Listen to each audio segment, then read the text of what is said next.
જોઈએ સમાચારો વિગતવાર। સત્તાધારી પક્ષના મનસ્વી વલણને લઈને 7 માસના વિલંબે આજરોજ જિલ્લા પંચાયત બનાસકાંઠાની સામાન્ય સભા મળી હતી, જેમાં વિપક્ષનો અવાજ દબાવી લોકશાહીનું ખૂન કર્યું હોવાના આક્ષેપો સાથે પ્રમુખ ઉપપ્રમુખની મુદત પૂર્ણ થતી હોય ચૂંટણી યોજવા ઉગ્ર રજૂઆતો કરવામાં આવી હતી। તેમજ સભા પૂર્ણ થયા બાદ પણ ભાજપના સભ્યો હાજરીપત્રકમાં ખોટી સહીઓ કરતા ઝડપી પાડી વિપક્ષ સભ્યોએ ઉગ્ર રોષ વ્યક્ત કર્યો હતો। આજરોજ મળેલી આ સામાન્ય સભાની શરૂઆતમાં જિલ્લા પંચાયતના સદસ્ય યાસીનભાઈ બંગલાવાલા, લક્ષ્મીબેન કરેણ, સંજય દેસાઈ તેમજ પોપટજી દિલવાડિયા સહિતના સભ્યોએ છેલ્લા 212 દિવસથી એટલે કે 7 મહિનાથી ખાલી પડેલ જિલ્લા પંચાયતના પ્રમુખની જગ્યા ભરવાની બાબતનો એજન્ડામાં સમાવેશ ન કરી સતત ઇન્ચાર્જ પ્રમુખ તરીકે મનસ્વી અને ભ્રષ્ટાચારયુક્ત વહીવટ ચલાવતા હોવાનું સ્પષ્ટ ચિત્ર પેદા થતું હોવાના મુદ્દે વિરોધ દર્શાવતા મામલો ગરમાયો હતો। આટલા દિવસ સુધી 212 દિવસ સુધી સભા કયા કે સંજોગોમાં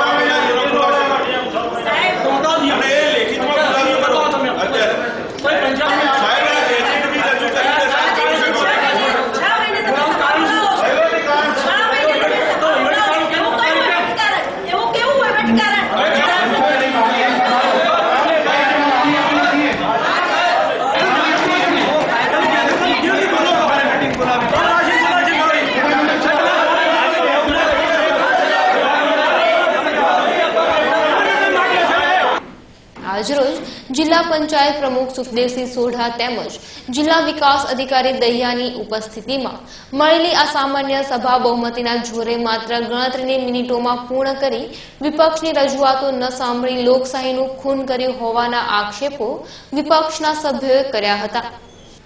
જો કે એક તરફ સભાના અધ્યક્ષે સભાને પૂર્ણ જાહેર કરી ચાલતી પકડી હતી, તો બીજી તરફ ભાજપના જ કેટલાક સભ્યો હાજરી બતાવવા હાજરીપત્રકમાં સહીઓ કરવા લાગ્યા હતા, જેને લઈને વિપક્ષના સભ્યોએ તેઓને ખોટી સહીઓ કરતા અટકાવ્યા હતા।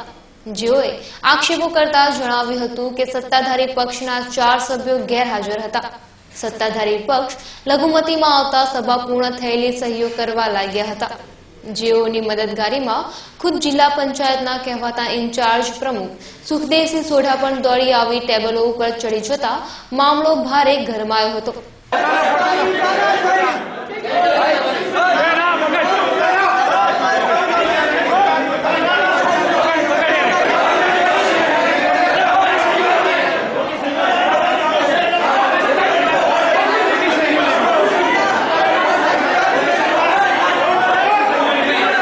સત્તાધારી પક્ષે વિપક્ષની કોઈપણ જાતની રજૂઆતોને ધ્યાને ન લેતા ગિનાયેલા વિપક્ષના સભ્યો સહિત પ્રજાના ચૂંટાયેલા પ્રતિનિધિઓ, ધારાસભ્યો મહેશભાઈ પટેલ, ગોવાભાઈ દેસાઈ, કાંતિભાઈ ખરાડીએ હાજર રહી આ બાબતે જિલ્લા વિકાસ અધિકારી સમક્ષ રજૂઆતો કરી હતી, જેમાં તેઓએ જણાવ્યું હતું કે નવા સુધારેલા પંચાયતના કાયદાનો અમલ થાય તે માટે પ્રમુખ ઉપપ્રમુખની પ્રથમ મુદત 2.5 વર્ષની રાખવામાં આવેલ છે, જે મુદત પૂર્ણ થતી બીજા 2.5 વર્ષ માટે ફરીથી ચૂંટણી કરવામાં આવે તેવી કાયદામાં જોગવાઈ છે।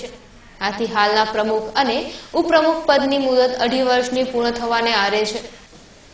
તેમ છતાં ગુજરાત સરકારશ્રીના સરકારી ગેઝેટમાં તારીખ 10 એપ્રિલ 2015માં પ્રસિદ્ધ થઈ અમલમાં આવેલ ગુજરાત એક્ટ 15 કાયદાનો ભંગ કરી ચૂંટણી કરવાની પ્રક્રિયા હાથ ધરવામાં આવતી નથી, જેનો વિરોધ દર્શાવી સત્વરે ચૂંટણી યોજવા માંગ કરી હતી। તેઓએ વધુમાં જણાવ્યું કે જિલ્લા પંચાયતની સમિતિઓમાં થયેલ કામગીરી ભ્રષ્ટાચારયુક્ત અને કાયદાને સુસંગત થયેલ ન હોય, ખાસ કરીને સહકાર સમિતિમાં સંપૂર્ણ ગેરરીતિ અને ભ્રષ્ટાચાર થયેલ હોય અવારનવાર કોંગ્રેસના સભ્યો અને ધારાસભ્યોએ રજૂઆત કરેલ છે, જેથી આજની આ સામાન્ય સભાની તપાસ બેઠક મુલતવી રાખવા તેમજ સરકાર સમિતિની થયેલ કામગીરી રદ કરવા પણ માંગ કરી હતી। ભારતીય જનતા પાર્ટીની સરકાર સરેઆમ લોકશાહીની હત્યા કરી રહી છે અને સરમુખત્યારશાહીનું વરવું ઉદાહરણ જિલ્લા પંચાયત બનાસકાંઠા તમે જોઈ શકો છો। છેલ્લા 2 વર્ષથી એ ખોટી રીતે ગેરકાયદેસર રીતે આખી જિલ્લા પંચાયતનો વહીવટ ચાલી રહ્યો છે। એમાં આજે 212 દિવસ થયા તે છતાં પણ કોઈ સામાન્ય સભા બોલાવવામાં આવતી નથી। પ્રમુખની જગ્યા છેલ્લા 212 દિવસથી ખાલી પડેલી છે, એ જગ્યા પણ ભરવામાં નથી આવતી। આજે તો લોકશાહીની હત્યા થઈ ગઈ। ભાજપના સભ્યો ગેરહાજર હતા. ખોટી રીતે સભા પૂરી થયા પછી પણ હાજરી પૂરવામાં આવી અને સભામાં ખોટા પ્રોસિડિંગો લખવામાં આવી રહ્યા છે. અગાઉ પણ અમે વારંવાર અરજીઓ આપેલી છે, પરંતુ આ દિન સુધી એક પણ અમારી અરજીનો સચિવશ્રી અથવા તો જિલ્લા પંચાયતના વહીવટદારો તરફથી કોઈ પણ જાતનો અમને જવાબ આપવામાં આવ્યો નથી. આ જિલ્લાના જે અધિકારીઓ પણ એક ભારતીય જનતા પાર્ટીના એજન્ટ તરીકે કામ કરી રહ્યા છે અને લોકશાહી જેવું આ શાસનમાં ભારતીય જનતા પાર્ટીના શાસનમાં બિલકુલ જોવા મળતું નથી. જોકે સભામાં ભાજપના 4 સભ્યો ગેરહાજર હતા, તેમ છતાં પાછળથી હાજરી પત્રકમાં ગેરહાજર સભ્યોની ખોટી હાજરી પુરાઈ જાય તેવી પ્રબળ સંભાવના વ્યક્ત કરી વિપક્ષ સભ્યો હાજરી પત્રક મંગાવતા દ્વિધામાં મુકાયેલા ડીડીઓ તેમજ પ્રમુખશ્રીએ બહાના બતાવી લેખિત માંગણી સ્વીકારેલ, પરંતુ નોંધણી રજિસ્ટ્રાર બતાવ્યું ન હતું, જેથી પાછળ ખોટી હાજરી પૂરવાનો ઈરાદો છુપાયેલો હોવાના પણ વિપક્ષ સભ્યોએ આક્ષેપો કર્યા હતા. આજે 212 દિવસે સામાન્ય સભા, ખાસ સામાન્ય સભા એમ કરી અને એક બોગસ સભા બોલાવવામાં આવી. એ સભાના અંદર કોંગ્રેસના 25 સભ્યો હાજર હતા અને ભારતીય જનતા પાર્ટીના 4 સભ્યો ઓછા હોવા છતાં પણ એ લોકો ખોટી રીતે આંગળીઓ ઊંચી કરી છે અને એની અમે તપાસની માંગણી કરી છે, પરંતુ અમને આ વહીવટી તંત્ર ઉપર જરાય વિશ્વાસ નથી. એ લોકો પાછળથી આ બધા કાગળો અને હાજરી પત્રકો પ્લોટેડ કરે એવો અમને શક છે. માટે અમે જિલ્લા કલેક્ટરશ્રી, સચિવશ્રી અને માનનીય જિલ્લા પોલીસ અધિક્ષકશ્રીને પણ એક અરજી આપી છે. એમને તમામ રેકોર્ડિંગો અમે પૂરા પાડવાના છીએ અને એ રેકોર્ડિંગની ઝીણવટભરી રીતે જો તપાસ કરવામાં આવે તો આ ભાજપના સત્તાધારીઓનું અને અધિકારીઓનું પોલ ખુલી જાય એમ છે. અમે ખુલ્લા એમને ચેલેન્જ આપીએ છીએ કે આ બોગસ સામાન્ય સભાનું જો ખોટું પ્રોસિડિંગ કરવામાં આવશે કે જો પાછળથી એના કાગળો જો પ્લોટેડ કરવામાં આવશે તો ફોજદારી ધારા હેઠળ એમની સામે કાયદેસરની કાર્યવાહી કરવામાં આવશે અને નામદાર હાઈકોર્ટ અને નામદાર સુપ્રીમ કોર્ટનું પણ આ અંગે ધ્યાન દોરવામાં આવશે. જોકે જિલ્લા વિકાસ અધિકારી સમક્ષ રજૂઆત દરમિયાન જિલ્લા પંચાયત પ્રમુખ સુખદેવસિંહ સોઢા તેમજ ભાજપ સદસ્ય હરગોવનભાઈ સિરવાડિયા સહિતના સભ્યોએ હસ્તક્ષેપ કરતા મામલો ગરમાયો હતો, જેઓને શાંત પાડવા ડીડીઓએ પણ કડકાઈ કરવાની ફરજ પડી હતી.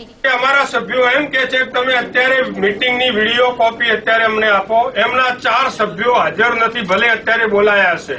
ચાલુ મીટિંગ અને અધ્યક્ષશ્રીએ જાહેરાત કરી કે હું મીટિંગ પૂરી કરું છું, કારણ કે મીટિંગ ચાલુ જ નથી, છતાં પણ એમણે પૂરી થવાની જાહેરાત કરી. એ વખતે હાઉસની અંદર, હોલની અંદર 4 સભ્યો હાજર હતા. ચૂપ રખાવા શેરવાણીભાઈ હવે બોલવા દો. જો બોલવું મોટી માથા સાહેબ ના કરી આપને નથી બોલેલો.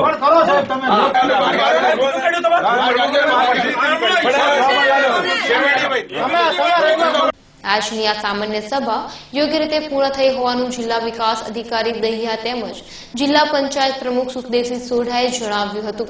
સામાન્ય સભા બોલાવવામાં આવેલી હતી અને એના એજન્ડા પ્રમાણે અને મુદ્દા પ્રમાણે કામગીરી કરી છે અને જે કોઈ પ્રશ્નો કે બીજા વિપક્ષ તરફથી આવ્યા છે એના એમને જવાબો આપ્યા છે. ખાસ સામાન્ય સભામાં પ્રશ્નોત્તરી હોતી નથી અને એના જવાબો એમને લેખિતમાં આપી દીધેલા છે અને બીજી પણ જે કાંઈ રજૂઆત હતા ડીડીઓશ્રીને લોકો કરતા હતા કરી છે, એનો જવાબ એમને મળશે. ના, ભાજપના કોઈ ખર્ચા ભંડોળમાં જ કરવામાં આવતા નથી. ચૂંટાયેલા પ્રતિનિધિઓના પૂર્વોના માન સન્માન માટે ફંક્શન કે મિટિંગ બોલાવી અને સરકારશ્રીના પરિપત્ર મુજબ સરકારશ્રીની મંજૂરી મુજબ કામગીરી થાય છે. નાના બહુ બધાને સાંભળવામાં આવે એ લોકોને હોબાળો કરી અને બહુમતી છે નહીં એટલે એમને હોબાળો કરી અને સભાની અંદર ઓલું કરવામાં આવે છે, પણ છતાં કામગીરી કાયદેસર એજન્ડા મુજબ કરવી પડે. એવું હોતું છે. સભ્યો બધા ટોટલ હાજર હોય ખોટી રીતે સહી રીતે થાય. સભ્યની સહી બીજો કોઈ કરી ના સભ્ય જ કરે. સામાન્ય સભા, ખાસ સામાન્ય સભા યોજવામાં આવી. આમાં અમુક સભ્યો દ્વારા પ્રશ્નો રજૂ કરવામાં આવ્યા છે. આના કાયદેસર રીતે નિકાલ કરવામાં આવશે અને એમને પણ જવાબ મળશે અને બીજી પણ જે એજન્ડા હતા એજન્ડા મુજબ આ કાર્યવાહી સામાન્ય સભામાં, ખાસ સામાન્ય સભામાં કરવામાં આવી છે. સાહેબ, આજની આ જે સભા હતી કાયદેસર? હા, કાયદેસર.